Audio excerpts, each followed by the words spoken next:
వీళ్ళు రాయదుర్గకి వెళ్ళి వేరే రాష్ట్రాల్లో బ్రహ్మాండంగా వ్యవసాయం చేశారు. ఒకప్పుడు తెలంగాణకి ఇక్కడి నుంచి వెళ్ళిపోయారు, బళ్ళారి ఆ ప్రాంతానికి వెళ్ళారు, ఆఫ్రికాకి వెళ్ళారు, వేరే రాష్ట్రాలకు వెళ్ళారు, ఎక్కడ నీళ్లుంటే అక్కడికి వెళ్ళిపోయారు. వెళ్ళిపోయేసి అవకాశాలు బ్రహ్మాండంగా ప్రూవ్ చేశారు.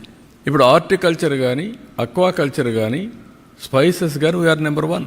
ఇక్కడ ఆ మోడల్స్ని క్రియేట్ చేసి మనం ఫెసిలిటేట్ చేస్తే బ్రహ్మాండంగా చేసి పామాయిల్ వీఆర్ నెంబర్ 1. అందుకని నేను చాలా క్లియర్గా ఆదాయాన్ని పెంచే మార్గం, రైతులకు వ్యవసాయ ఖర్చులు తగ్గించడానికి టెక్నాలజీ ఎట్లా ఉపయోగించుకోవాలి, నేచురల్ ఫార్మింగ్ చేస్తే దీన్ని ట్రేసబిలిటీ సర్టిఫికేషన్ చేసి ధర ఎక్కువ ఎట్లా సంపాదించుకోవాలి, దానికి కావాల్సిన ప్లేయర్స్ ఇవన్నీ తీసుకొచ్చి వర్కౌట్ చేస్తున్నాం.